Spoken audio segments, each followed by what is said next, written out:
Thank you very much, fellow Kenyans. I'm Babu Owino. I'm Member of Parliament for Embakasi East constituency. Today I want to talk about the reason why I will vote no for the finance bill that is coming up for the third reading stage. Number one, I would like to talk about economics and generally dissect this finance bill and whether it is good for Kenyans or not.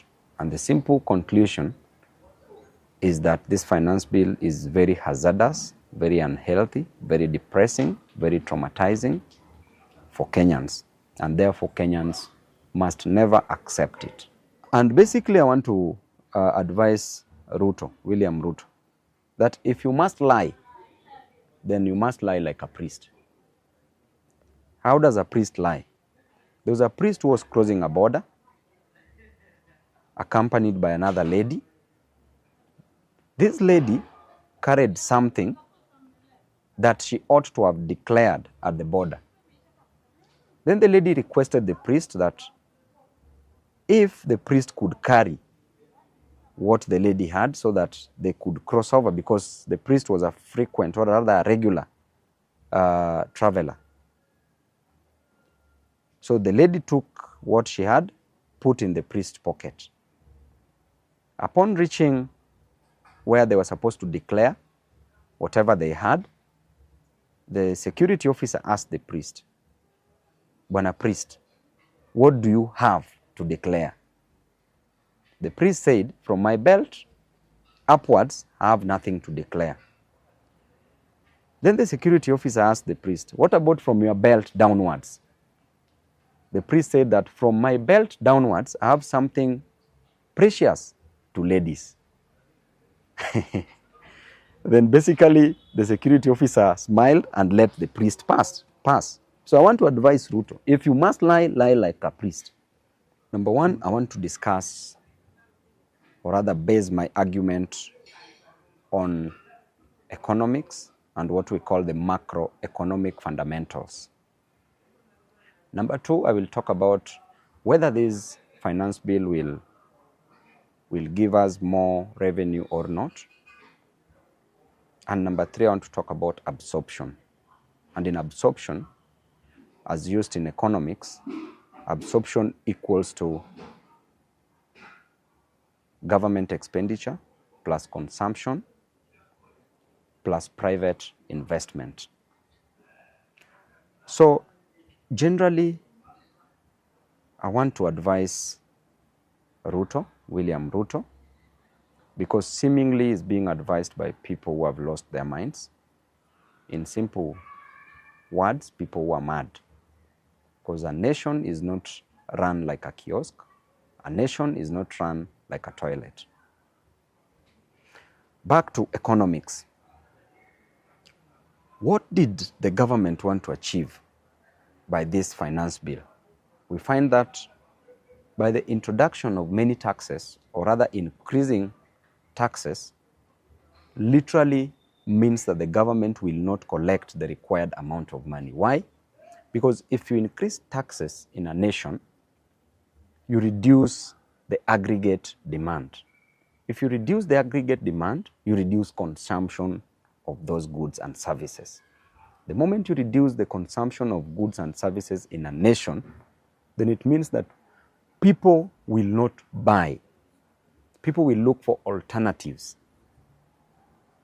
Kenya, as things are, we consume over 80% of imported goods, ranging from toothpick to eggs, to tissue papers, to motor vehicles, to clothing. Basically, we consume over 80% of imported goods. And I will come there after a few minutes when I talk about absorption and how Mexico managed to get out of, to constrain absorption. So if we talk about the issue of housing, the government has decided to tax employers and employees. They said that they reduced it to 1.5%.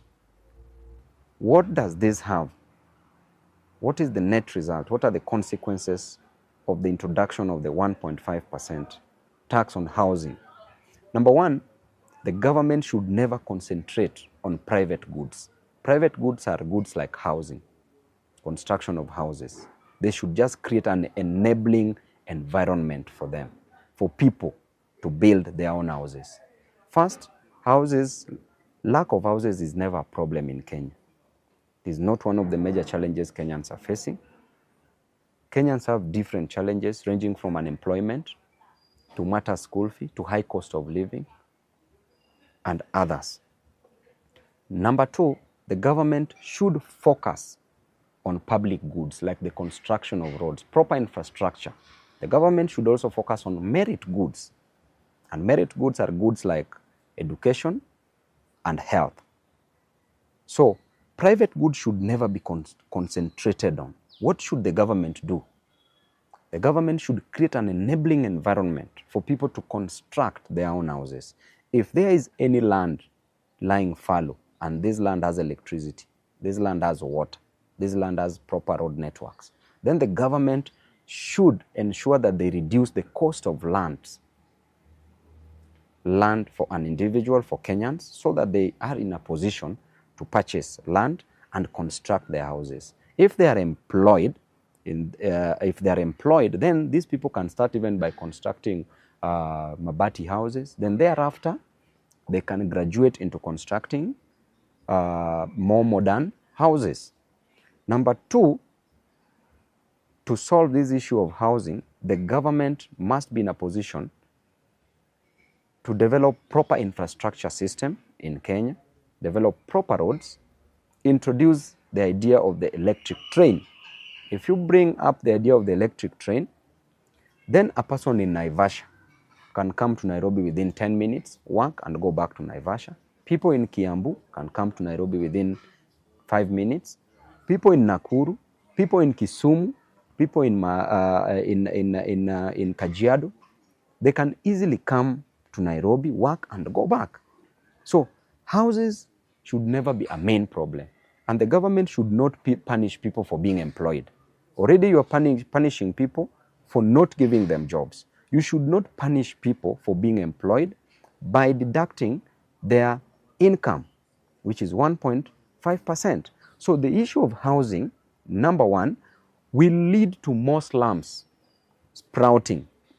How does this happen? It happens when people will know that if there are houses being provided in urban centers, then they will move from rural areas to the urban areas. And this will create what we call a dual economy. Dual economy means that there will be a rural economy and an urban economy.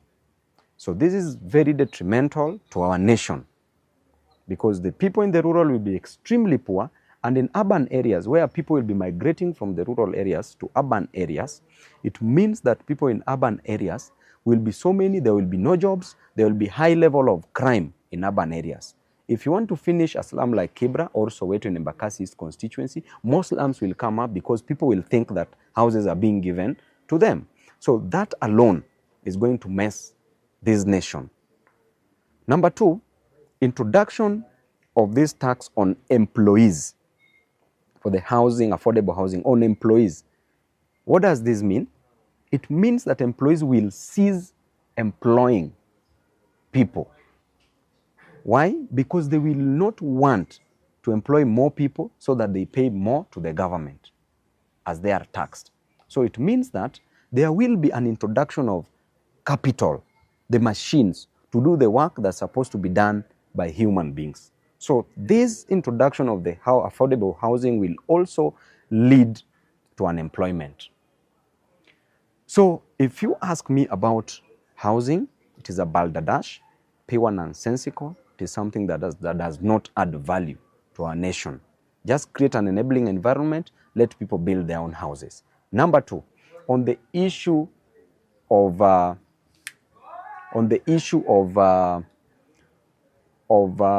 introduction of high taxes on fuel. What the government is doing is killing this nation. If you increase fuel, you literally increase the value of anything, any good and service that is supposed to be transported or exported from one area to the other. So what is the government doing? If you increase that, machines that are used in the farm are using fuel, therefore the cost of production will be high, the cost of manufacturing will be high. Agricultural produce, their cost will be high because they must be transported from one area to the other. The seedlings are transported from one area to the other. Even fertilizer is transported from one area to the other. Therefore, their cost will go up automatically. Therefore, you're even killing the agriculture industry, the production, or rather the manufacturing industry. You are killing all these industries. Now, what will happen? People will stop using their cars. People will start using alternative ways like walking to work. Some will start pulling their cars. Some will use bicycles, motorcycles. Some will use matatus. And that, you can see what that is going to cause to Kenyans. Therefore, the government should literally stop the idea of increasing tax on fuel because it will lead to high cost of living. Instead, as I said, that Kenya, we depend on 80% of imported goods. With these 80% of imported goods, our economy, every money that we get in our economy mostly will go to the foreign companies, will go to the foreign countries. There's a leakage and most of our money will be used in foreign countries. Our nation, we consume 80%, over 80% of foreign goods, as I said, ranging from toothpick to eggs to even chicken, to tissue papers, to clothes, to motor vehicles, so many things, over 80%. And with the consumption of that, what should the government do? If we are now concentrating on consuming so many foreign goods, therefore the government should introduce what we call the mercantilism, the mercantile system or mercantilism, which is a form of economic nationalism.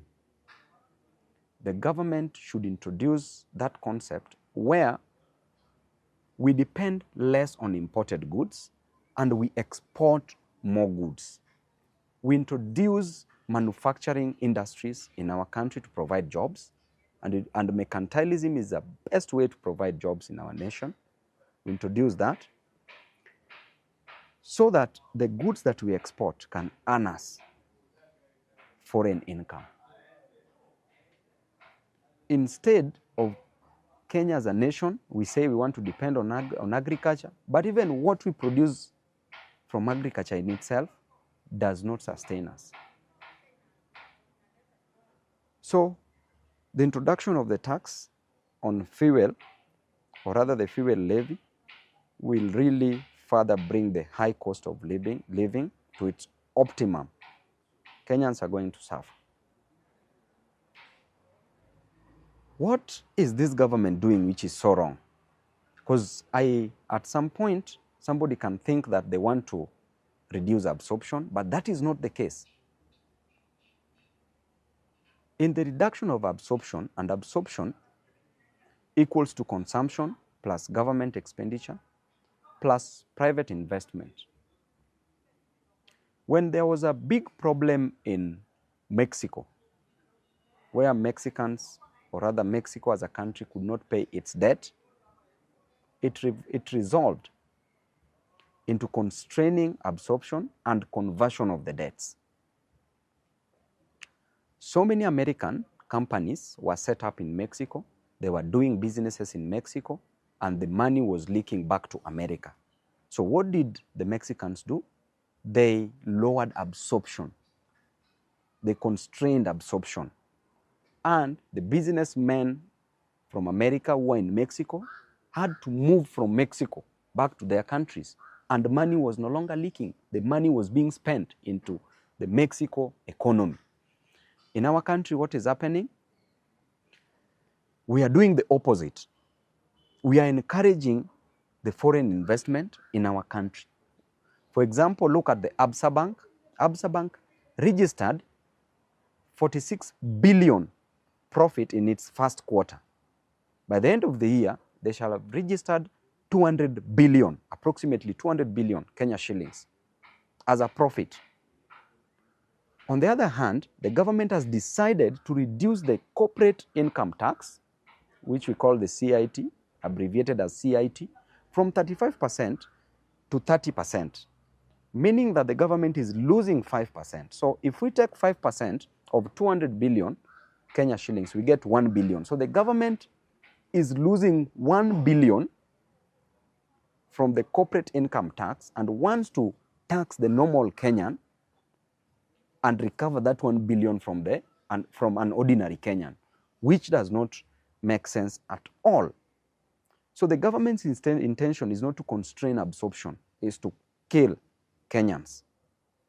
Because we ought to have increased that tax for the corporate income tax, for the foreign companies that is making our economy, or rather the economy of the Kenya leak into other economies. Our money is being invested outside because Absa is not Kenyan-based company. It is based in South Africa. Therefore, why are we giving all the money that Kenyans are making in Kenya to Absa and taking it back to South Africa? We should tax that heavily so that that money we can benefit from it. Because if we take a profit of 200 billion to South Africa, what are we remaining with here in Kenya? So because the government is not considerate and they are allowing a lot of nonsense, so basically this finance bill is going to destroy the lives of Kenyans. The finance bill, you're even financing Mama Mboga who are doing the chama system, the merry-go-rounds. And indeed, this bottom-up means taking money from the bottom, from the Mama Mbogas, from the hustlers, taking it up in form of a tax. And that up there, it is an automatic, there's an automatic result that the money will disappear. So if you look at economics, this idea of a finance bill has failed. And I can assure you that in the next financial year, Kenya is not going to collect a revenue more than 2 trillion. Why?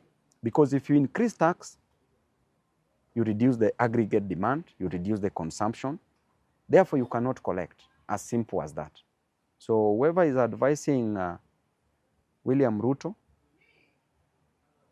I think that person must have come from another planet, not from our planet. Thank you and God bless you.